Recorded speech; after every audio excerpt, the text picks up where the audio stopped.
Ramen کچھ کہنا چاہتی تھی کہ ایہان نے پلک جھپکتے ہی اسے اپنی مضبوط باہوں میں اٹھا لیا اور بیڈ پر لٹا دیا۔ رامین کی دھڑکنیں ایک دم تیز ہو گئیں۔ ایہان اس کے لبوں کے بالکل قریب جھکا۔ اس کی سانسیں رامین کے چہرے کو چھو رہی تھیں۔ کمرے کی فضا اس وقت مکمل طور پر جذبات کے حصار میں تھی۔ ایہان نے اپنی شرٹ اتار کر دور پھینکی اور رامین کے قریب جھک کر اس کی قمیض کی زپ کھولی۔ جیسے ہی اس نے رامین کے کندھے سے لباس سرکایا، اس نے ایک گہری سانس لی اور مدہوش لہجے میں سرگوشی کی۔ رامین، تمہیں پتہ ہے تمہارے سینے کے بالکل نیچے ایک چھوٹا سا تل ہے؟ یہ تمہارا وہ نشان ہے جو میری جان لے لیتا ہے۔ رامین نے معصومیت سے آنکھیں جھپکائیں اور دبی آواز میں پوچھا، کیا آپ نے دیکھا ہے؟ ایہان نے ایک زوردار قہقہ لگایا اور اس کے گال کو چھوتے ہوئے بولا، میری بدھو بیوی، میں نے تمہارے جسم کے ایک ایک نشان، ایک ایک تل کو بڑے دھیان اور تفصیل سے دیکھا ہے۔ میں تمہاری ایک ایک چیز سے واقف ہوں، جیسے کوئی اپنی سب سے قیمتی کتاب کے لفظ لفظ سے واقف ہو۔ یہ کہتے کہتے اس نے رامین کی قمیض اس کے وجود سے الگ کر دی۔ جب اس کی نظر رامین کے سرخ رنگ کے زیر جامہ پر پڑی تو وہ ایک لمحے کو رک گیا اور نشیلی نظروں سے اسے دیکھنے لگا۔ پھر تھوڑا سا شرارتی لہجے میں بولا، یہ کیا بات ہوئی؟ تم میچنگ چیزیں کیوں نہیں پہنتی؟ رامین کی شرم کے مارے جان نکلی جا رہی تھی۔ اس نے ہمت مجتمع کر کے کہا، ایہان جان، اس جوڑے کے ساتھ کی میچنگ نہیں ملی تھی۔ یہ تو بہت غلط بات ہے، ایہان نے مصنوعی غصے سے کہا۔ ایہان درانی کی بیوی ہو اور تمہارے پاس میچنگ کے کپڑے نہ ہوں؟ یہ میں کل ہی جا کر خود شاپنگ کر کے لاؤں گا۔ اس نے ایک شوخ نظر رامین پر ڈالی اور اپنی بیلٹ نکال کر رامین کے دونوں نازک ہاتھ بیڈ کے پائے سے باندھ دیے۔ رامین ہکا بکا رہ گئی۔ ایہان جان، یہ کیا کر رہے ہیں آپ؟ رامین، تم مجھے بہت ڈسٹرب کرتی ہو، تمہارے ساتھ بہت چلتے ہیں، اب انہیں باندھ۔ رامین ہکا بکا رہ گئی۔ ایہان جان، یہ کیا کر رہے ہیں آپ؟ رامین، تم مجھے بہت ڈسٹرب کرتی ہو، تمہارے ہاتھ بہت چلتے ہیں، اب انہیں باندھ دیا ہے تاکہ میں آرام سے اپنا کام کر سکوں۔ مجھے ڈسٹربنس بالکل پسند نہیں، اس نے مسکراتے ہوئے کہا اور رامین کے اوپر جھک گیا۔ ایہان کے تپتے ہوئے لب رامین کے جسم کے ہر حصے کو چھو رہے تھے۔ اس نے دھیرے دھیرے رامین کے آخری لباس بھی اتار پھینکے۔ کمرے کی تمام روشنیاں جل رہی تھیں اور ان روشنیوں میں رامین کا دودھیا رنگ کسی قیامت سے کم نہیں لگ رہا تھا۔ ایہان اب رامین کے لبوں پر جھکا اور ان کی گہرائی میں اترتا چلا گیا۔ ایہان کے لمس میں ایک ایسی شدت تھی جو رامین کے پورے وجود کو پگھلا رہی تھی۔ وہ اس کے لبوں کے اتنے قریب تھا کہ ان دونوں کی سانسیں ایک دوسرے میں پیوست ہو رہی تھیں۔ رامین نے بے اختیار اپنی آنکھیں موند لیں، جبکہ ایہان نے اس کے چہرے کو نہایت نزاکت سے تھام لیا، جیسے وہ کوئی بہت قیمتی اور نازک شے ہو۔ ایہان کے تپتے ہوئے لب جب رامین کے لرزتے ہوئے لبوں سے ملے تو رامین کے جسم میں بجلی کی ایک لہر دوڑ گئی۔ ایہان نے ان لبوں کی مٹھاس کو چکھنا شروع کیا۔ وہ کسی پیاسے کی طرح اس کی گہرائیوں میں اترتا چلا گیا۔ اس کے بوسوں میں وہ تڑپ تھی جو برسوں کی دوری اور سماحہ کی دی ہوئی تلخیوں کا مداوا کر رہی تھی۔ وہ آہستہ آہستہ اس کے لبوں سے ہوتا ہوا اس کی گردن اور کندھوں کی طرف بڑھا، جہاں اس کے گرم لمس نے رامین کو مدہوشی کی انتہا پر پہنچا دیا۔ رامین کے بندھے ہوئے ہاتھ بے بسی سے مٹھیوں میں بھنج گئے تھے اور اس کے حلق سے ایک مدھم سی سسکی نکلی جو ایہان کی مردانہ وجاہت اور اس کے بے پناہ پیار کا اعتراف تھی۔ ایہان اب مکمل طور پر اس کے وجود پر حاوی ہو چکا تھا۔ اس نے رامین کے جسم کے ہر نشیب و فراز کو اپنے لبوں سے چھو کر اسے یہ احساس دلایا کہ وہ اس کے لیے کتنی خاص ہے۔ کمرے کی روشنیاں اس کے دودھیا بدن پر پڑ کر اسے مزید پرکشش بنا رہی تھیں۔ کمرے کی روشنیاں اس کے دودھیا بدن پر پڑ کر اسے مزید پرکشش بنا رہی تھیں اور ایہان کی نظروں میں موجود پیاس رامین کے ہر خوف کو ختم کر رہی تھی۔ وہ دونوں ایک دوسرے کی دھڑکنوں کو محسوس کر سکتے تھے۔ ایہان کا پیار صرف جسمانی نہیں تھا، بلکہ وہ اس لمس کے ذریعے رامین کی روح تک پہنچنا چاہ رہا تھا، اسے یہ یقین دلانا چاہ رہا تھا کہ وہ اس کے نکاح میں ہے، اس کی عزت ہے اور اس کی کل کائنات ہے۔ رات کی خاموشی میں ان کی تیز ہوتی سانسیں اور قربت کی وہ حدت ایک ایسی داستان لکھ رہی تھی جس میں کسی تیسرے سماحہ یا کسی تیسرے کی کوئی جگہ نہیں تھی۔ وقت جیسے ان دونوں کے لیے تھم کر رہ گیا تھا۔ کمرے کی چار دیواری کے اندر محبت کی وہ تپش تھی جو تمام دکھ اور سماحہ کے زہریلے جملوں کو پگھلا چکی تھی۔ باہر اندھیری رات اپنے آخری پہر میں تھی، مگر اس کمرے میں ایک نئی زندگی کا سویرا ہو رہا تھا۔ ایہان اور رامین ایک دوسرے کے قرب کی اس انتہا پر تھے کہ جہاں روحیں جسموں کے حصار سے نکل کر ایک ہو جاتی ہیں۔ پھر اچانک دور کسی مسجد سے فجر کی پہلی اذان کی پرسوز آواز گونجی، اللہ اکبر، اللہ اکبر۔ اس مقدس پکار نے ان پر طاری سحر کو ایک دم توڑ دیا۔ ایہان نے رامین کی باہوں سے خود کو تھوڑا الگ کیا اور اس کے پسینے سے بھیگے ماتھے پر ایک نہایت طویل اور محبت بھرا بوسہ دیا۔ ان دونوں کی سانسیں ابھی بھی تیز تھیں، جیسے کوئی طویل سفر طے کر کے آئے ہوں۔ رامین نے شرم سے اپنی آنکھیں موند لیں، اس کا چہرہ گلاب کی طرح سرخ ہو رہا تھا۔ رامین نے جلدی سے اپنا لباس سنبھالا اور لرزتے قدموں سے واش روم کی طرف بڑھی۔ جب وہ غسل کر کے اور فریش ہو کر باہر آئی تو اس کے چہرے پر وضو کا نور اور ایک عجیب سی چمک تھی۔ اب ایہان کی باری تھی، وہ بھی غسل کے لیے چلا گیا اور کچھ دیر بعد جب باہر آیا تو اس کا گیلا وجود اور سنجیدہ چہرہ اس کی مردانہ وجاہت کو مزید نکھار رہا تھا۔ کمرے کے ایک کونے میں مصلی بچھایا گیا۔ ایہان آگے کھڑا ہوا اور رامین اس کے پیچھے مقتدی بن کر کھڑی ہو گئی۔ یہ منظر اتنا دلکش تھا کہ فرشتے بھی رشک کریں۔ ایہان کی بلند آواز میں تلاوت قرآن کی گونج رامین کے دل کو سکون دے رہی تھی۔ جیسے ہی دونوں سجدے میں گئے، رامین کی آنکھوں سے شکرانے کے آنسو چھلک کر مصلی پر گرے۔ نماز مکمل کرنے کے بعد دونوں نے دعا کے لیے ہاتھ اٹھائے۔ ایہان نے دل ہی دل میں التجا کی، یا رب، میں نے اپنی زندگی کی سب سے قیمتی متاع تیرے سپرد کی ہے۔ رامین میری عزت ہے، میری محبت ہے مولا، اسے کبھی کوئی آنچ نہ آنے دینا، اسے ہمیشہ میرے حصار میں محفوظ رکھنا اور ہمارے اس رشتے کو دنیا کی نظروں سے بچا کر رکھنا۔ دوسری طرف رامین نے روتے ہوئے سسکیاں بھری اور دعا کی، اے میرے مالک، آپ جانتے ہیں کہ میرا اس دنیا میں ایہان جاں کے سوا کوئی نہیں ہے۔ آج انہوں نے مجھے مان اور محبت دی ہے، اسے کبھی ٹوٹنے نہ دینا۔ یا اللہ، سماحہ آپ ہی کے دل میں رحم پیدا کر دے اور میرے شوہر کو ہمیشہ سلامت رکھ، مجھے ان کے لائق بنا دے۔ دعا ختم کرنے کے بعد ایہان مڑا اور رامین کی طرف دیکھ کر مسکرایا۔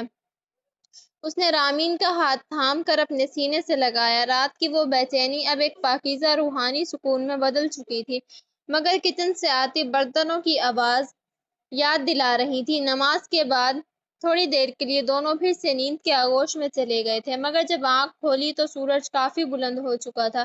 کچن سے برتنوں کے ٹکرانے اور سماحہ کے چیخنے کی آوازیں صاف سنائی دے رہی تھیں۔ سماحہ اپنی مخصوص تلخی کے ساتھ ملازموں کو ہدایت دے رہی تھی اور انہیں جھاڑ رہی تھی۔ آج رات مہندی کی تقریب تھی، اس لیے مصروفیت زیادہ تھی اور سماحہ نے ناشتہ بھی باہر سے ہی منگوا لیا تھا تاکہ کچن میں وقت ضائع نہ ہو۔ ایہان کو اس وقت کمرے سے باہر جانے کا بالکل موڈ نہیں تھا، وہ اس سکون کو مزید کچھ دیر محسوس کرنا چاہتا تھا۔ رامین نے اسے دیکھتے ہوئے نرمی سے کہا، ایہان جاں، آپ ابھی آرام کریں، آپ کی آنکھیں ابھی بھی بوجھل ہیں۔ میں باہر جا رہی ہوں، آپ کمرہ اندر سے لاک کر لیں، میں چابی اپنے ساتھ لے جاتی ہوں۔ آج رامین میں ایک الگ ہی اعتماد اور اپنائیت تھی۔ اس نے جھک کر نہایت محبت سے اپنے لب ایہان کے ماتھے پر رکھ دیے۔ یہ پہلا موقع تھا جب رامین نے خود پہل کی تھی اور ایہان کے لیے یہ پوری زندگی کا سب سے خوبصورت لمحہ تھا۔ اس لمس نے اس کے دل میں محبت کا ایک نیا دریا بہا دیا۔ ایہان نے بھی مسکراتے ہوئے وہیں لیٹے لیٹے رامین اور اس کے لبوں پر پیار کیا، حق کو زور سے اپنے سینے سے لگایا، پھر بوسہ دیا، پھر ایک اطمینان کے ساتھ دوبارہ سونے کے لیے آنکھیں موند لیں۔ رامین نے کمرہ لاک کیا اور باہر ہال کی طرف آ گئی۔ وہاں کا منظر بالکل بدلا ہوا تھا۔ انیزہ اپنی کزن کے ساتھ بیٹھی ہنسی مذاق کر رہی تھی اور پورے گھر میں مہندی کی خوشبو بسی ہوئی تھی۔ مہندی لگانے والی لڑکیاں آ چکی تھیں اور جس نے ناشتہ کر لیا تھا وہ اب اپنے ہاتھوں پر خوبصورت ڈیزائن بنوا رہی تھی۔ رامین نے چونکہ فجر کے بعد ہی ایہان کے ساتھ ہلکا پھلکا ناشتہ کر لیا تھا، اس لیے اسے بھوک نہیں تھی۔ وہ ابھی انیزہ کے پاس جا کر بیٹھ گئی تاکہ اپنے ہاتھوں پر مہندی لگوا سکے۔ اس کے چہرے پر ایک عجیب سا اطمینان اور نکھار تھا، جیسے اس دنیا کی جیسے اس دنیا کی ہر خوشی مل گئی ہو۔ سماحہ جو کچن کے کاموں اور ملازموں کو ڈانٹنے میں مصروف تھی، ہاتھ میں جوس کا گلاس لیے ہال میں داخل ہوئی تو اس کی نظر سامنے بیٹھی رامین پر پڑی۔ رامین اس وقت انیزہ کے برابر صوفے پر بیٹھی تھی اور ایک مہندی والی لڑکی بڑی مہارت سے اس کے گورے ہاتھوں پر باریک ڈیزائن بنا رہی تھی۔ اس نے رامین کے بالکل قریب جھک کر آواز کو اتنا نیما رکھا کہ صرف رامین اور برابر بیٹھی انیزہ ہی سن سکے، مگر اس کے لہجے کی کاٹ زہریلی تھی۔ تمہیں ذرا بھی فکر ہے کہ گھر میں کتنا کام ہے؟ سب کا ناشتہ لگانا تھا، مہمانوں کو دیکھنا تھا، مگر تم یہاں شہزادیوں کی طرح ہاتھ پھیلائے بیٹھی ہو۔ سماحہ نے دانت پیستے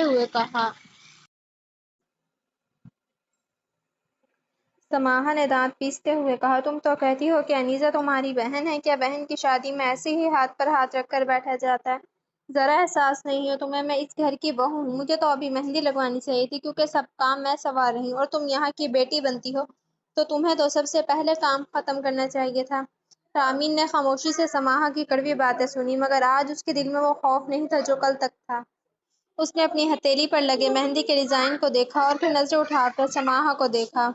سماحہ کا پارا مزید ہائی ہو گیا۔ اس نے رامین کے سادہ سفید لباس پر نظر ڈالی اور منہ بنا کر بولی، اور ہاں، زبیدہ خالہ کسی بھی وقت پہنچنے والی ہیں۔ یہ کیا سفید رنگ کی سیدھی سادی سی فراک پہن کر آ گئی ہو؟ جا کر ڈھنگ کے کپڑے، آخر وہ تمہیں دیکھنے آ رہی ہیں۔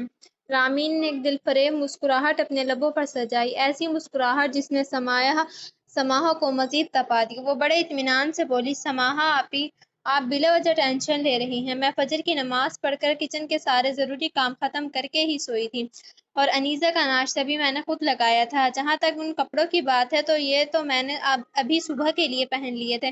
رات مہندی کے فنکشن کے لیے میں نے پیلے رنگ کی بھاری کام والی فراک نکال کر رکھی ہے، وہی پہنوں گی۔ رامین کا یہ اعتماد دیکھ کر سماحہ کو شدید جھٹکا لگا۔ اسے توقع تھی کہ رامین ڈر جائے گی یا معذرت کرے گی، مگر رامین کے لہجے کا ٹھہراؤ بتا رہا تھا کہ اب اسے کسی زبیدہ خالہ یا سماحہ کے تن سے کوئی فرق نہیں پڑتا۔ انیزہ نے بھی مسکرا کر رامین کا ہاتھ دبایا، جیسے وہ اسے خاموش سپورٹ کر رہی ہو۔ سماحہ وہاں سے پیر پٹکتی ہوئی نکل گئی، مگر اس کے ذہن میں اب صرف ایک ہی سوال تھا کہ رامین کے پاس یہ نیا حوصلہ کہاں سے آیا ہے؟ انیزہ، جو اب تک خاموشی سے ان دونوں کی نوک جھونک سن رہی تھی، سماحہ کے جاتے ہی رامین کے قریب ہوئی اور شرارت سے اس کے کان میں سرگوشی کی، رامین، بھائی کا نام نہیں لکھوایا؟ رامین کے چہرے پر ایک دم سے حیا کی سرخی دوڑ گئی۔ اس نے دھیمی اور رسیلی آواز میں جواب دیا، خاموش خاموش رہو انیزہ میری سوتن، سماحہ نے اگر دیکھ لیا نا تو وہ وہیں بے ہوش ہو جائے گی۔ مجھے کوئی ہنگامہ نہیں کرنا۔ انیزہ نے رامین کی بات انسنی کر دی اور جھٹ سے مہندی کی کون اٹھا لی۔ ایسے کیسے نام نہیں ہوگا؟ لاؤ، میں تمہاری ہتھیلی کے بیچوں بیچ ایک چھوٹا سا اور چھپا ہوا نام لکھوں گی۔ آخر اب تم میری بھابھی بھی ہو نا۔ یہ کہہ کر انیسہ نے رامین کو ایک زوردار آنکھ ماری۔ رامین کا دل دھڑک اٹھا، اسے رات والا ایحان کا وہ روپ یاد آ گیا۔ اس نے اپنے ہاتھ انیسہ کے سامنے کر دیا اور اس کے کان کے پاس ہو کر دبی آواز میں بولی، تم بھی نا بالکل اپنے بھائی جیسی شرارتی ہو، ان کی چھوٹی کاربن کاپی۔ انیسہ نے بڑی صفائی سے رامین کی ہتھیلی پر بنے پھولوں کے عین لکھ دیا۔ دیکھنے میں تو ڈیزائن کا حصہ درمیان میں باریک سا رہا تھا، لیکن رامین کی روح کے لیے وہ ایحان کی ملکیت کی مہر تھی۔ ایحان کو اوپر سے سیڑھیاں اترتے دیکھ کر سماحہ ایک لمحے کے لیے ٹھٹک کر رہ گئی۔ چونکہ اوپر سب کے ہی کمرے تھے، اس لیے اسے یہ شک تو نہ ہوا کہ ایحان رامین کے کمرے سے نکلا ہوگا۔ اسے یہی لگا کہ ایحان شاید دیر سے جاگا ہے۔ سماحہ فوراً ایحان کے قریب پہنچی۔ وہ ایحان سے کل کی تلخی کے باوجود اس کی توجہ چاہتی تھی، کیونکہ ایحان اس کے لیے بہت عزیز تھا۔ سماحہ نے نرمی سے پوچھا، ایحان، کب آئے آپ؟ آپ تو کل غصے میں نکل گئے تھے، میں نے دیکھا ہی نہیں کہ آپ کب واپس آئے۔ ایحان کے دل میں سماحہ کے لیے غصہ ضرور تھا، خاص طور پر اس رشتے والی بات پر، مگر وہ اپنے جذبات چھپانے میں ماہر تھا۔ اس نے پیار سے جواب دیا، بس ابھی تھوڑی دیر پہلے ہی تو آیا ہوں۔ سماحہ، جب تم انیزہ اور رامین نیچے باتیں کر رہی تھیں۔ سماحہ نے ایک مطمئن مسکراہٹ کے ساتھ اس کا ہاتھ تھاما اور بولی، آئیے نا، ناشتہ کر لیں، میں نے باہر سے بہت اچھا ناشتہ منگوایا ہے، سب کھا چکے ہیں، بس آپ رہ گئے ہیں۔ ایحان نے نفی میں سر ہلا دیا، نہیں سماحہ، ابھی بالکل بھوک نہیں ہے۔ یہ بتاؤ، زریان پر ایحان کدھر ہے؟ سماحہ نے ہال کی طرف اشارہ کیا جہاں پر ریحان مزے سے اپنی پھپھو یعنی انیزہ کے پاس بیٹھی اپنے ننھے ہاتھوں پر مہندی لگوا رہی تھی۔ پر ریحان تو وہاں مصروف ہے اور زریان ابھی تھوڑی دیر پہلے خوب کھیل کود کر سویا ہے۔ ریحان کی نظریں ایک بار پھر رامین پر جم گئیں جو اب سر جھکائے مہندی لگوا رہی تھی۔ سماحہ نے محسوس کیا کہ ریحان کی توجہ ہٹ رہی ہے تو اس نے فوراً زبیدہ خالہ والا کارڈ کھیلنے کا سوچا۔ ریحان زبیدہ خالہ بس آتی ہی ہوں گی، میں چاہتی ہوں کہ ان کے آنے سے پہلے آپ ایک بار پھر ٹھنڈے دماغ سے رامین کے مستقبل کا سوچ لیں، وہ لوگ بہت اچھے ہیں۔ ریحان نے سماحہ کی بات کاٹتے ہوئے سرد لہجے میں کہا۔ ریحان نے سماحہ کی بات کاٹتے ہوئے سرد لہجے میں کہا، سماحہ میں نے کہا نا کہ مجھے بھوک نہیں ہے، میں ذرا نیچے جا رہا ہوں بچوں کے پاس۔ ریحان سیڑھیاں اتر کر سیدھا وہاں پہنچا جہاں رامین بیٹھی تھی۔ سماحہ اوپر کھڑی جلن بھری نظروں سے اسے دیکھنے لگیں۔ ریحان نیچے آ کر انیزہ کے پاس بیٹھ جاتا ہے اور بہت پیار سے اسے اپنے گلے لگا لیتا ہے۔ اس کے لہجے میں ایک بھائی کی ممتا اور بچھڑنے کا دکھ صاف نمایاں تھا۔ کیوں بھائی، ہو گئی تیاری اپنے بھائی کو چھوڑ کر جانے کی؟ ریحان نے ہلکی سی مسکراہٹ کے ساتھ پوچھا مگر اس کی آواز میں نمی تھی۔ یہ سنتے ہی انیزہ کی آنکھیں بھر آئیں اور وہ چھوٹے بچوں کی طرح رونے لگی۔ ریحان نے فوراً اس کے آنسو پوچھے اور پیار سے سمجھاتے ہوئے بولا، نہیں میری جان، رونا نہیں ہے، یہ تو خوشی کا وقت ہے اور یاد رکھنا تمہارا بھائی ہمیشہ تمہارے ساتھ ہے۔ زندگی میں کبھی بھی کوئی بھی پریشانی ہو بلا جھجک اپنے بھائی کو بتانا، میں ہمیشہ تمہارے پیچھے کھڑا ہوں۔ انیزہ نے سسکیاں بھرتے ہوئے ہاں میں سر ہلایا اور اپنے بھائی کے کندھے سے لگ گئی۔ رامین جو برابر میں بیٹھی یہ سب دیکھ رہی تھی، اس کی آنکھیں بھی یہ خوبصورت رشتہ دیکھ کر نم ہو گئیں۔ وہ دل ہی دل میں سوچ رہی تھی کہ ریحان جس طرح اپنی بہن سے محبت کرتا ہے، کاش سماحہ بھی اس بھائی چارے اور محبت کی قدر کرتی۔ مہندی کی محفل اپنے عروج پر تھی۔ سب مہمانوں کی پر رامین کو اسٹیج کے درمیان رکھی کرسی پر بٹھا دیا گیا۔ پیلے رنگ کی بھاری کامدار فراک جس کا گہرا گلا اس کی سراہی دار گردن کے حسن کو مزید نمایاں کر رہا تھا، اس میں وہ کسی شہزادی سے کم نہیں لگ رہی تھی۔ اس کے ہاتھوں کی مہندی ابھی تازہ تھی جس کی بھینی بھینی خوشبو پورے ہال میں پھیلی ہوئی تھی۔ جب رامین نے مائیک تھاما تو پورے ہال میں سناٹا چھا گیا۔ ریحان نے اپنی نظریں اس کے چہرے پر جما دیں جیسے وہ اس کے لبوں سے نکلنے والے ہر لفظ کو اپنے دل میں اتارنے کے لیے بےتاب ہو۔ رامین نے ایک گہری سانس لی اور اپنی نم آنکھوں سے ریحان کی آنکھوں میں جھانکا جیسے وہ یہ گانا صرف اس کے لیے گا رہی ہو۔ اس کی آواز میں ایک عجیب سا لرزہ اور مٹھاس تھی۔ جب اس نے گانا شروع کیا، خیالوں میں لاکھوں باتیں یوں تو کہہ گیا، بولا کچھ نہ تیرے سامنے۔ رامین کے لہجے میں چھپی خاموشی محبت نے سب کو مسحور کر دیا۔ وہ جب یہ بول گاتی تو اس کا دل پکار اٹھتا کہ وہ ریحان سے کتنا کچھ کہنا چاہتی ہے، مگر حالات کی زنجیروں نے اسے خاموش کر رکھا ہے۔ او ہوئے نہ بیگانے بھی تم ہو کے ہار کے، دیکھو تم نہ میرے ہی بنے۔ یہ بول گاتے ہوئے رامین کی آواز بھر آئی تو ریحان کا دل کٹ کر رہ گیا۔ اسے محسوس ہوا کہ رامین اسے اپنے محرومی کا طعنہ دے رہی ہے کہ وہ نکاح میں ہونے کے باوجود اسے دنیا کے سامنے اپنا نہیں کہہ پا رہا۔ افسوس ہوتا ہے دل بھی یہ روتا ہے، سپنے سنجوتا ہے پگھلا ہوا سوچے یہ۔ رامین کی آنکھوں سے ایک آنسو ٹوٹ کر اس کے گال پر گرا جسے اس نے فوراً پلکیں جھپا کر چھپانے کی کوشش کی۔ زبیدہ خالہ اس کی آواز اور حسن کی تعریف میں مگن تھی جبکہ سماحہ کے ماتھے پر بل پڑ رہے تھے۔ اسے رامین کے لہجے کا یہ کرب کھٹک رہا تھا۔ پھر گانے کا وہ حصہ آیا جس نے محفل پر اداسی اور سحر طاری کر دیا۔ ہم تھے ملے تم سے نہ جانے کیوں، میلوں کے ہیں فاصلے تم سے نہ۔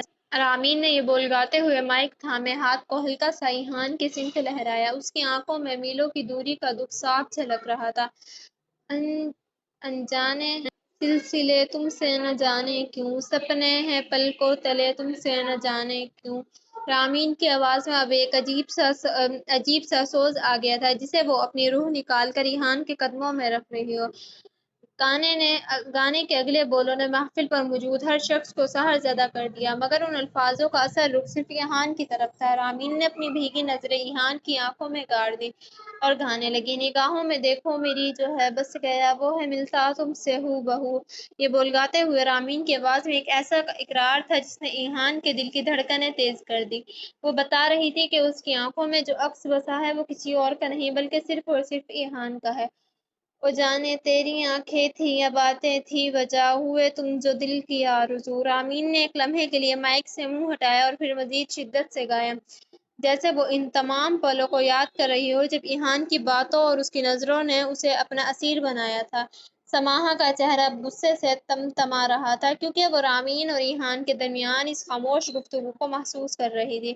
پھر وہ بول آئے جنہوں نے محفل میں موجود ہر شخص کی آنکھیں تم پاس ہو کے بھی، تم آس ہو کے بھی، احساس ہو کے بھی اپنے نہیں ایسے ہیں۔ رامین کا گلا رنگ گیا تھا، وہ ایہان کے اتنے قریب تھی، اسی کے گھر میں تھی، اسی کے نکاح میں تھی، مگر پھر بھی دنیا کے سامنے وہ ایک دوسرے کے لیے اجنبی تھے۔ یہ تضاد اسے اندر سے توڑ رہا تھا۔ اس نے ایک حسرت بھری نظر ایہان پر ڈالی جو اسے بے بسی سے دیکھ رہا تھا۔ ہم کو گلے تم سے نہ جانے کیوں گانا ختم کرتے ہی رامین نے مائک رکھا اور تیزی سے اسٹیج پر اتر گئے۔ اس کے آنسو اب اس کے قابو سے باہر ہو رہے تھے۔ زبیدہ خالہ نے آگے بڑھ کر اس کا ہاتھ تھامنا چاہا مگر وہ نظر کو نظر انداز کرتی ہوئی باہر لان کی طرف بھاگ گئی۔ ایہان کا پارا ہائی ہو چکا تھا۔ جیسے ہی رامین لان میں اندھیرے کی طرف بڑھی، ایہان بھی سب کی نظریں بچا کر اس کے پیچھے جا پہنچا۔ اس نے رامین کو بازو سے پکڑ کر دیوار کے ساتھ لگایا۔ اس کی آنکھوں میں غصہ اور تڑپ ایک ساتھ تھی۔ بہت ہو گیا رامین، اب مجھ سے یہ تماشا اور نہیں دیکھا جاتا۔ وہ عورتیں اندر تمہارے لیے رشتے کی باتیں کر رہی ہیں اور تم یہاں آنسو بہا رہی ہو۔ میں ابھی جا کر سب کے سامنے سچ بتا دوں گا کہ تم میری بیوی ہو۔ کسی کی ہمت ہے تو تمہیں چھو کر دکھائے۔ ایہان کی آواز غصے سے لرز رہی تھی۔ بہت ہو گیا رامین، اب مجھ سے یہ تماشا اور نہیں دیکھا جاتا۔ وہ عورتیں اندر تمہارے لیے رشتے کی باتیں کر رہی ہیں اور تم یہاں آنسو بہا رہی ہو۔ میں ابھی جا کر سب کے سامنے سچ بتا دوں گا کہ تم میری بیوی ہو۔ کسی کی ہمت ہے تو تمہیں چھو کر دکھائے۔ ایہان کی آواز غصے سے لرز رہی تھی۔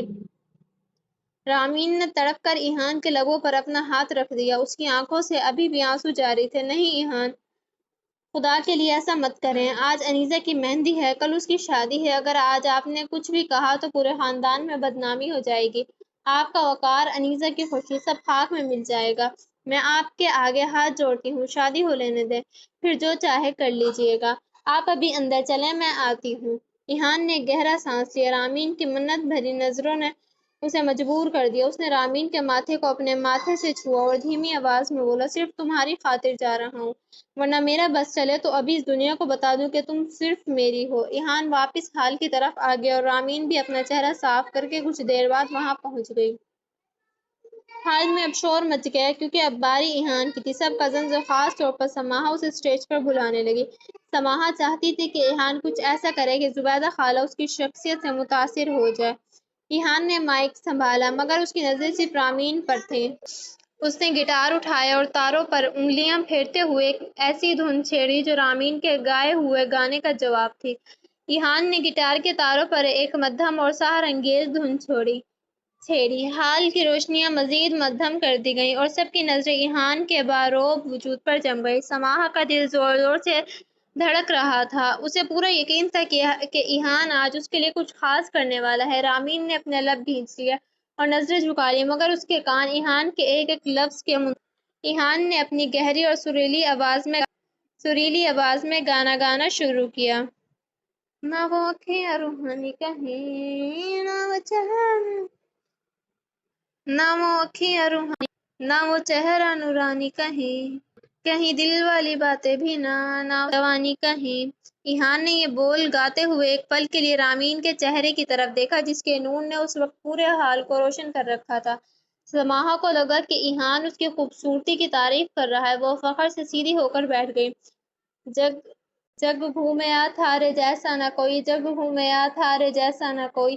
ایہان کی آواز میں ایک ایسی تڑپ تھی کہ محفل پر سحر طاری ہو گیا۔ وہ گاتے گاتے اسٹیج سے نیچے اترا اور چلتا ہوا صوفے کی طرف آنے لگا۔ سماحہ کے قریب سے گزرتے ہوئے اس نے اسے دیکھا تو سماحہ خوشی سے نہال ہو گئی مگر ایہان کی نظریں تو اس کے پیچھے بیٹھی رامین کو تلاش کر رہی تھیں۔ نہ تو حسن رومانی کہیں، نہ تو خوشبو سہانی کہیں، نہ وہ رنگلی ادائیں دیکھی، نہ وہ پیاری سی نادانی کہیں، جیسی تو ہے ویسی رہنا۔ ایہان نے یہ بول گاتے ہوئے رامین کی ان معصومانہ حرکتوں کو یاد کیا جو صرف اس کے سامنے ظاہر ہوتی تھیں۔ سماحہ ابھی بھی یہی سمجھ رہی تھی کہ یہ تذکرہ اسی کا ہو رہا ہے۔ بارشوں کے موسم میں بھیگی ہریالی تو، سردیوں میں گالوں پہ جو آتی ہے وہ لالی تو، راتوں کا سکون بھی ہے، صبح کی اذان ہے، چاہتوں کی چادروں میں نے ہے سنبھالی تو۔ جب ایحان نے صبح کی اذان اور راتوں کو سکون کے بول گائے تو رامین کا پورا وجود لرز اٹھا۔ اسے فجر کا وہ وقت یاد آ گیا جب ان دونوں نے مل کر سجدہ کیا تھا اور ایحان نے اسے اپنی باہوں میں سمیٹا تھا۔ یہ الفاظ رامین کے لیے خفیہ پیغام تھے، ایک ایسا سر جو صرف وہ دونوں جانتے تھے۔ ایحان اب رامین کے بالکل سامنے سے گزر رہا تھا۔ اس نے نہایت خاموشی سے رامین کی نم آنکھوں میں جھانکا اور گایا، کہیں آگ جیسی جلتی ہے بنے برکھا کا پانی، کبھی مان جانا چپکے سے یوں ہی اپنی چلانی، کہیں جیسی تو ہے ویسی رہنا، جگ گھومیا تمہارے جیسا نہ کوئی۔ سماحہ کو لگا کہ ایحان اس کے نخروں اور اس کے غصے کی بات کر رہا ہے۔ وہ شرماتے ہوئے اپنی کزنز کو دیکھنے لگی، مگر ایحان کا اشارہ رامین کی اس ضد کی طرف تھا جو وہ ابھی لان میں کر کے آئی تھی کہ انیسہ کی خاطر چپ رہیں۔ ایحان نے اب گانے کی لے میں مزید گہرائی پیدا کی۔ اس کا رخ اب مکمل طور پر رامین کی سمت تھا۔ اپنے نصیبوں میں یا حوصلوں کی باتوں میں، سکھوں اور دکھوں والی ساری سوغاتوں میں، سنگ تجھے رکھنا ہے، سنگ تجھے رکھنا ہے، تو نے سنگ رہنا، میری دنیا میں بھی میرے جذباتوں میں بھی۔ ان الفاظ میں ایحان نے اپنا حتمی فیصلہ سنا دیا تھا۔ وہ رامین کو یقین دلا رہا تھا کہ چاہے کچھ بھی ہو جائے اسے رامین کو اپنے ساتھ ہی رکھنا ہے۔ تیری ملتی نشانی کہیں جو ہے سب کو دکھانی کہیں، تو جانتی ہے مر کے بھی مجھے آتی ہے نبھانی کہیں، وہی کرنا جو ہے کہنا، جگ گھومیا تھارے جیسا نہ کوئی۔ گانا ختم ہوا تو ایحان نے گٹار کے آخری تار کو چھیڑ کر خاموشی طاری کر دی۔ پورا ہال تالیوں سے گونج رہا تھا۔ سماحہ خوشی سے کھڑی ہو گئی۔ اسے لگا کہ ایحان نے سب کے سامنے اس سے اپنی محبت کا اعتراف کر لیا ہے، جبکہ رامین کا دل اس یقین سے بھر گیا کہ ایحان اسے کبھی خود سے جدا نہیں ہونے دے گا۔ زبیدہ خالہ نے مسکرا کر سماحہ کی طرف دیکھا، ایحان تو واقعی بہت محبت کرنے والا لڑکا ہے سماحہ، تم خوش نصیب ہو۔ سماحہ نے فخریہ نظروں سے رامین کو دیکھا، مگر رامین کے لبوں پر موجود پرسکون مسکراہٹ نے اسے الجھن میں ڈال دیا۔ اسے کیا معلوم تھا کہ ایحان نے ابھی جو نشانی نبھانے کا وعدہ کیا ہے وہ رامین کے ساتھ اس کے نکاح کا عہد ہے۔ مہندی کی پرشور محفل ختم ہوئی تو پورے گھر پر ایک تھکن آمیز خاموشی چھا گئی۔ سب اپنے اپنے کمروں کی طرف بڑھ گئے تھے۔ رامین آج انیسہ کے کمرے میں ہی رک گئی تھی، کیونکہ آج انیسہ کی اس گھر میں آخری رات تھی۔ دونوں سہیلی ایک دوسرے کا ہاتھ تھامے ماضی کی یادوں اور آنے والے کل کے خوف میں الجھی ہوئی تھیں۔ بچے بھی آج اپنی انیسہ پھپھو اور رامین کے پاس ہی سو گئے تھے، جس کی وجہ سے اوپر کا کمرہ صرف ایحان اور سماحہ کے لیے خالی تھا۔ ایحان جب کمرے میں داخل ہوا تو اس کا ذہن ابھی بھی رامین کے اس گانے اور اپنی کہی ہوئی باتوں میں الجھا ہوا تھا۔ وہ خاموشی سے بالکونی کی طرف بڑھ گیا، مگر سماحہ آج ایک الگ ہی موڈ میں تھی۔ اسے پورا یقین تھا کہ ایحان نے نیچے جو گانا گایا وہ صرف اس کے لیے تھا۔ اسے لگا کہ ایحان کی ناراضگی اب ختم ہو چکی ہے۔ سماحہ دھیرے سے ایحان کے پیچھے آئی اور اس کے چوڑے شانوں پر اپنے ہاتھ رکھ دیے۔ ایحان، نیچے جو آپ نے میرے لیے گایا اس نے میرا دل جیت لیا، سماحہ نے سرگوشی کرتے ہوئے کہا اور اپنا چہرہ اس کی پشت سے ٹکا دیا۔ ایحان نے ایک گہرا سانس لیا اور وہ سماحہ کو اس کی خوش فہمی سے نکالنا چاہتا تھا، مگر رامین کا وہ واسطہ اسے یاد آ گیا کہ انیسہ کی شادی تک کوئی ہنگامہ نہیں کرنا۔ اس نے مڑ کر سماحہ کی طرف دیکھا۔ سماحہ آج بہت تیار تھی اور اس کی آنکھوں میں ایحان کے لیے وہی پرانی کشش تھی۔ آپ ابھی تک مجھ سے ناراض ہیں؟ سماحہ نے لاڈ سے پوچھا اور ایحان کی شرٹ کے بٹنوں سے کھیلنے لگی۔ دیکھیں، میں مانتی ہوں کہ رامین والا معاملہ تھوڑا تلخ ہو گیا، لیکن میں جو بھی کر رہی ہوں اس گھر کے سکون کے لیے کر رہی ہوں۔ ایحان خاموش رہا، مگر سماحہ نے اس کی خاموشی کو رضامندی سمجھا۔ اس نے ایحان کے گلے میں اپنی باہیں ڈال دی اور اس کے قریب ہو گئی۔ اجنبی مت بنیں ایحان، میں آپ کی بیوی ہوں، آپ کا مجھ پر حق ہے۔ سماحہ کا لمس اور اس کی قربت ایحان کو مجبور کر رہی تھی۔ سماحہ نے دھیرے سے ایحان کے لبوں پر اپنے لب رکھ دیے۔ ایحان جو اندر سے ٹوٹا ہوا تھا اس وقت سماحہ کی اس محبت بھری کوشش کو جھٹلا نہ سکا۔ اس نے سماحہ کو اپنی باہوں میں بھر لیا۔ اس رات کمرے کی مدھم روشنی میں ان کے درمیان برسوں کی جمی ہوئی برف جیسے پگھلنے لگی۔ سماحہ نے اپنی پوری کوشش کی کہ وہ ایحان کو دوبارہ اپنا بنا لے، اور ایحان نے بھی اس رات کی تپش میں خود کو سماحہ کے سپرد کر دیا۔ سماحہ نے ایحان کا ہاتھ تھاما اور اسے بیڈ کی طرف لے گئی۔ ایحان نے اس کے چہرے پر ایک عجیب سی شوخی اور وارفگی دیکھی۔ سچ تو یہ تھا کہ لاکھ تلخیوں کے باوجود سماحہ اس کی بیوی تھی، اس کے بچوں کی ماں تھی، اور اس کے دل کے ایک کونے میں اس کے لیے جگہ اب بھی باقی تھی۔ سماحہ نے ایحان کے بالکل قریب ہو کر اس کے کان میں سرگوشی کی، ایحان، آج میں آپ کے ساتھ رومانس کروں گی۔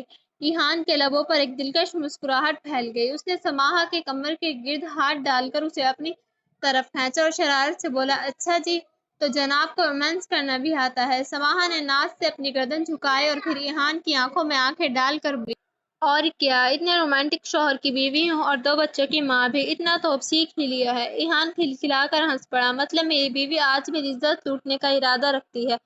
سماحہ نے شرارت سے کہا۔ بالکل۔ سماحہ نے دھیرے دھیرے ایحان کی شرٹ کے بٹن کھولے اور اسے اتارا۔ آپ کا مجھ پر حق ہے۔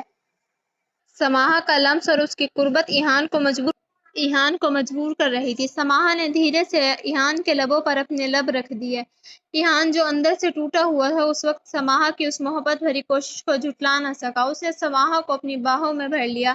اس رات کمرے کی مدھم روشنی میں ان کے درمیان برسوں کی جمی ہوئی برف جیسے پگھلنے لگی۔ سماحہ نے اپنی پوری کوشش کی کہ وہ ایحان کو دوبارہ اپنا بنا لے اور ایحان نے بھی اس رات کی تپش میں خود کو سماحہ کے سپرد کر دیا۔ سماحہ نے ایحان کا ہاتھ تھاما اور اسے بیڈ کی طرف لے گئی۔ ایحان نے اس کے چہرے پر ایک عجیب سی شوخی اور وارفگی دیکھی۔ سچ تو یہ تھا کہ لاکھ تلخیوں کے باوجود سماحہ اس کی بیوی تھی، اس کے بچوں کی ماں تھی اور اس کے دل کے ایک کونے میں اس کے لیے جگہ اب بھی باقی تھی۔ سماحہ نے ایحان کے بالکل قریب ہو کر اس کے کان میں سرگوشی کی۔ ایحان، آج میں آپ کے ساتھ رومانس کروں گی۔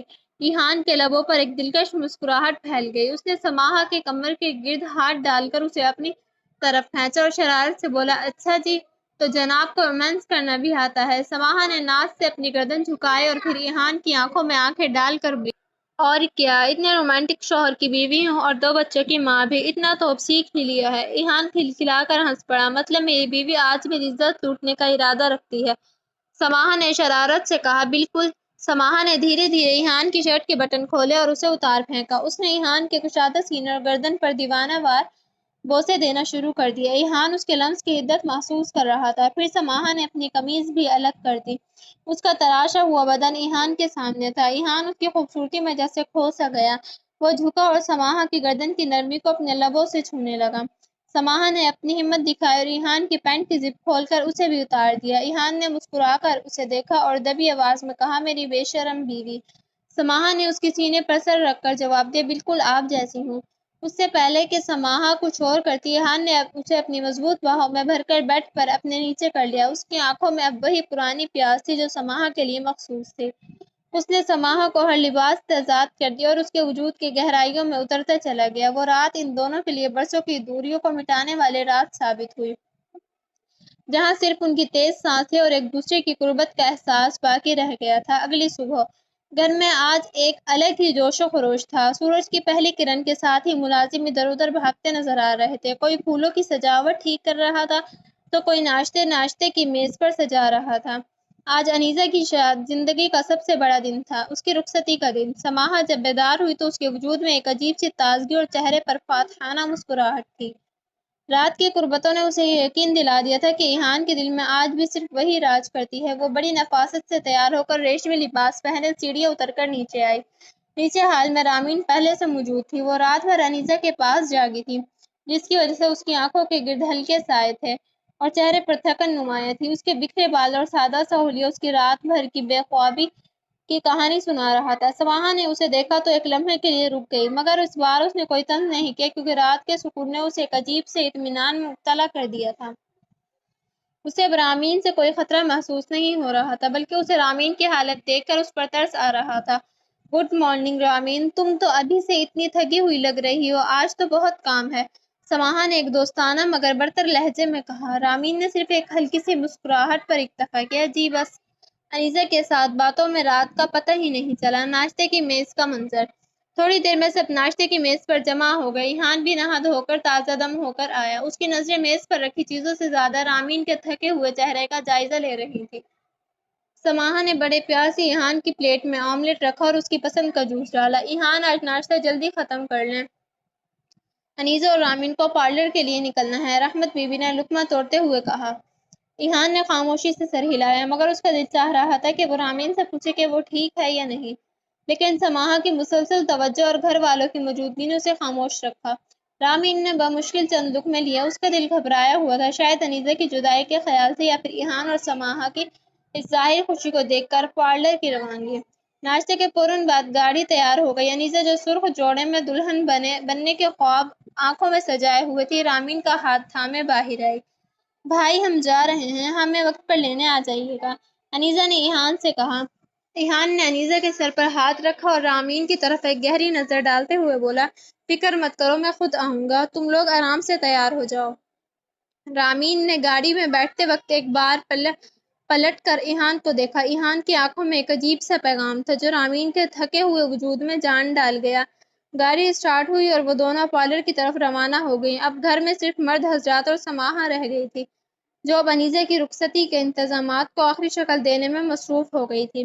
بارات گھر پہنچ چکی تھی، بینڈ باجے اور ڈھول کی آوازوں سے فضا گونج رہی تھی، لیکن ایحان کا دل کسی انجانے خوف سے ڈوب رہا تھا۔ بارات کے استقبال کے بعد اب سب کو صرف دلہن کا انتظار تھا، مگر انیزہ اور رامین دونوں کے موبائل مسلسل بند جا رہے تھے۔ ایحان کو یاد آیا کہ انیزہ نے رات کو پارلر کا نام بتایا تھا۔ وہ کسی کو بتائے بغیر تیزی سے گاڑی نکال کر وہاں پہنچا۔ اس کا ماتھا تب ٹھنکا جب پارلر کی مینیجر نے بیزاری سے جواب دیا، سر، بکنگ تو انیزہ کے نام سے تھی، لیکن یہاں کوئی دلہن نہیں پہنچی، ہم خود انتظار کر کے تھک گئے ہیں۔ ایحان کے پیروں تلے سے زمین نکل گئی۔ کیا مطلب نہیں پہنچی؟ وہ تو گھر سے یہیں کے لیے نکلی تھی۔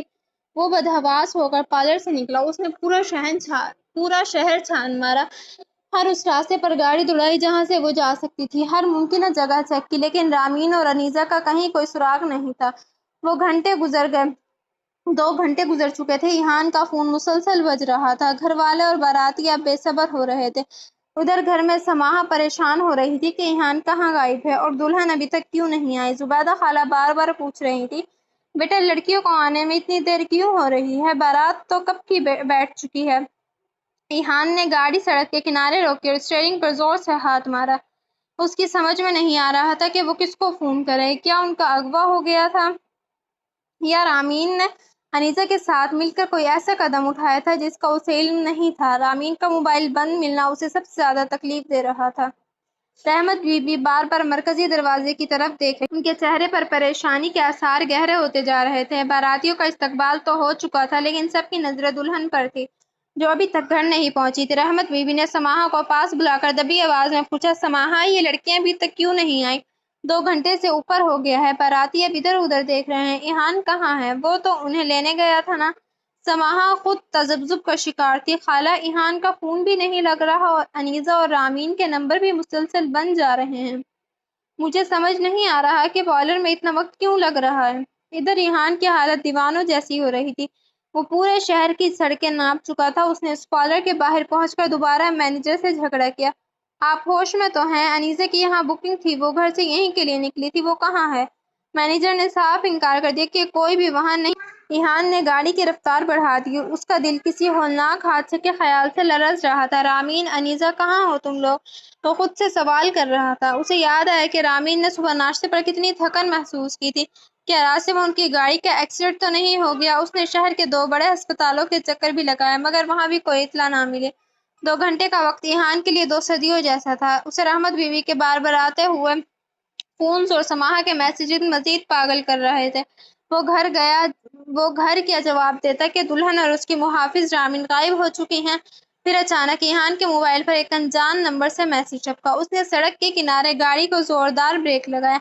میسیج کھولتے ہی اس کے پیروں تلے سے زمین نکل گئی۔ اس میں شہر کے مضافات میں واقع ایک پرانے گودام کی لوکیشن تھی اور نیچے لکھا تھا، ایحان صاحب، اپنی بہن کی رخصتی دیکھنی ہے یا اس کا جنازہ؟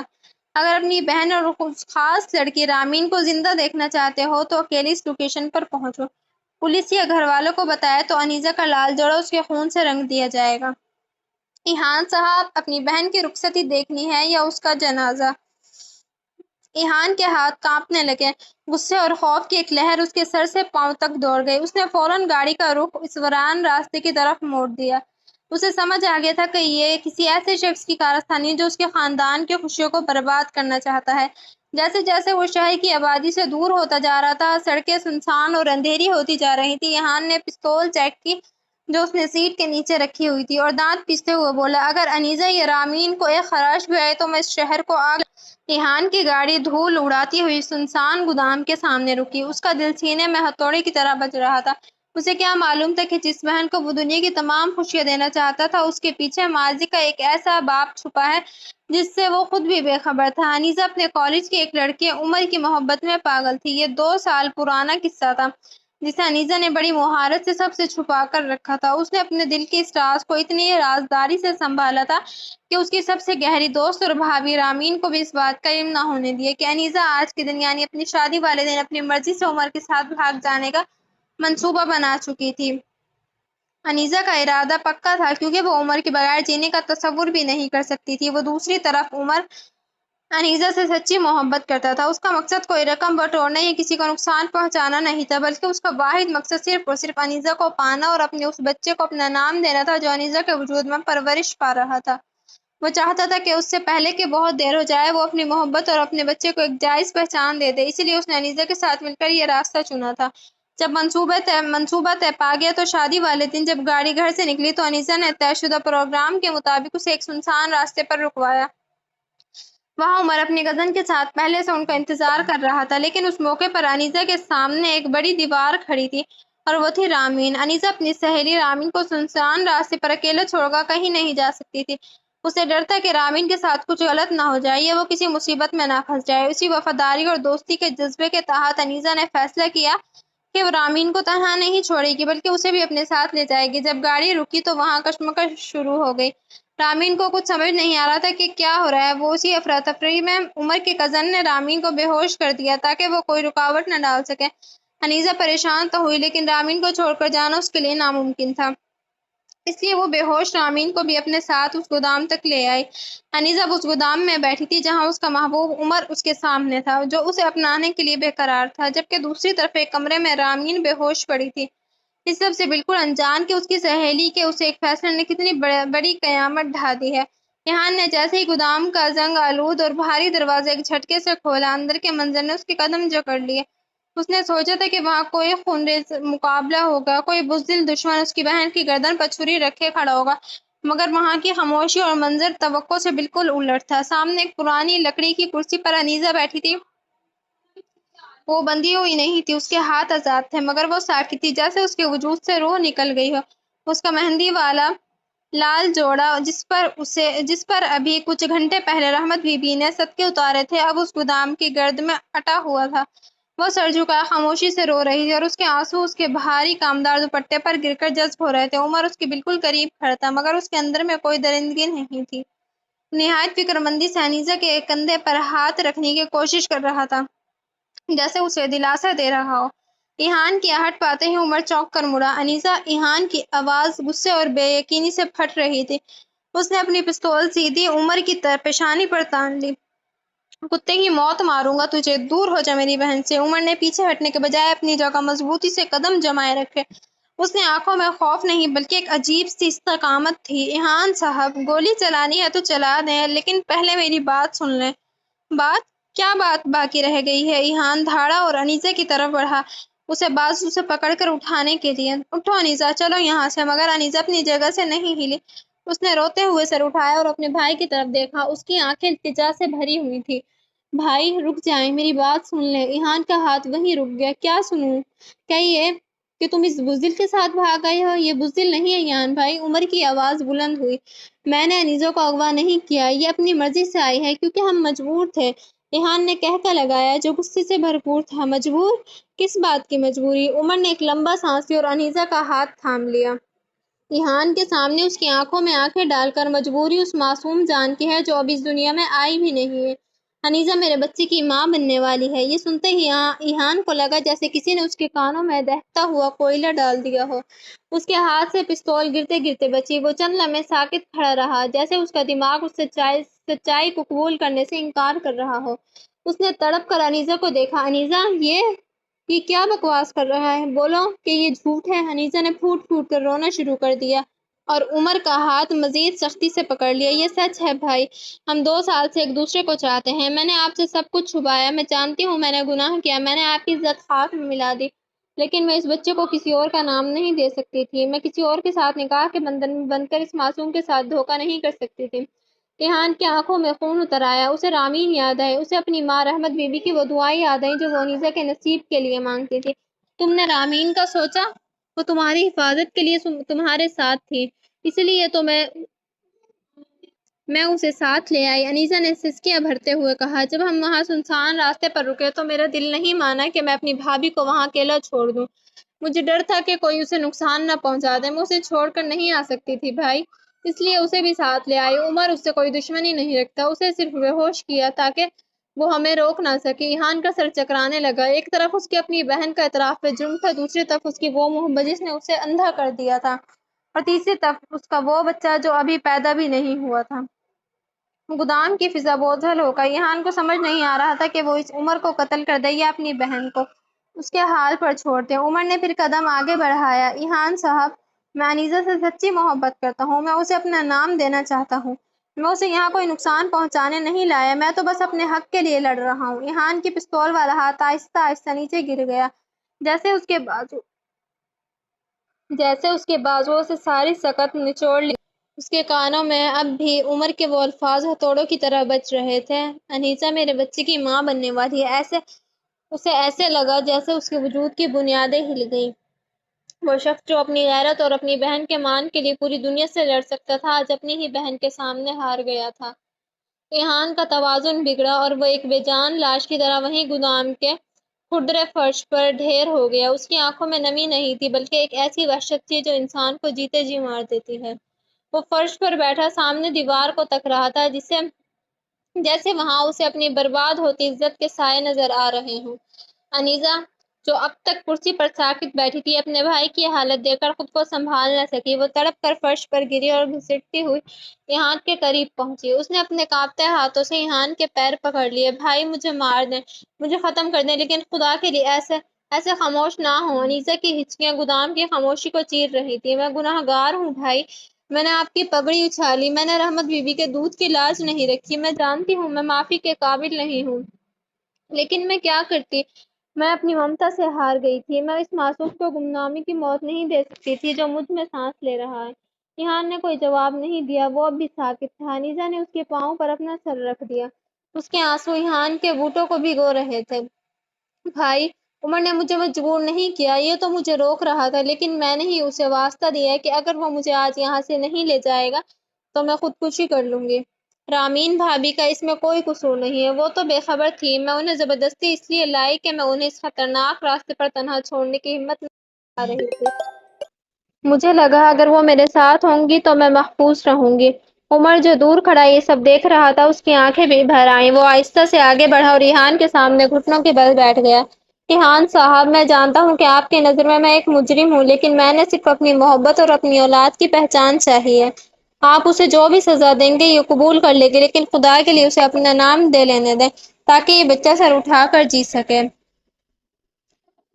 اسی لمحے وہ دوسرے کمرے کا دروازہ آہستہ سے کھلا۔ رامین، جو دیوار کا سہارا لیے کھڑی تھی اور باہر ہونے والی ہر بات سن چکی تھی، لڑکھڑاتے قدموں سے باہر آئی۔ اس کا ماتھا ابھی بھی خون سے اٹا ہوا تھا اور چہرہ زرد تھا، مگر اس کی آنکھوں میں انیسہ کے لیے نفرت نہیں بلکہ ایک دکھ بھرا احساس تھا۔ رامین نے جب ایہان کو فرش پر ٹوٹا ہوا دیکھا تو اس کا اپنا دل کٹ کر رہ گیا۔ وہ دیواروں کو تھامتی ہوئی ایہان کے پاس پہنچی اور اپنا ہاتھ اس کے شانے پر رکھا۔ ایہان جان، رامین کی آواز بہت دھیمی اور رندھی ہوئی تھی۔ ایہان نے پہلی بار نظر اٹھا کر رامین کو دیکھا۔ اس کی آنکھوں میں چھپا کرب دیکھ کر رامین تڑپ اٹھی۔ ایہان نے رامین کا ہاتھ پکڑ لیا جیسے وہ ڈوبتے ہوئے کسی سہارے کو ڈھونڈ رہا ہو۔ رامین، تم نے سنا؟ ایہان نے ٹوٹے ہوئے لہجے میں پوچھا۔ میری بہن انیسہ، جس کے لیے میں اپنی خوشیاں قربان کر دیں، وہ رامین نے ایہان کے لبوں پر ہاتھ رکھ دیا اور انیسہ کی طرف دیکھا جو اب بھی ایہان کے پیروں سے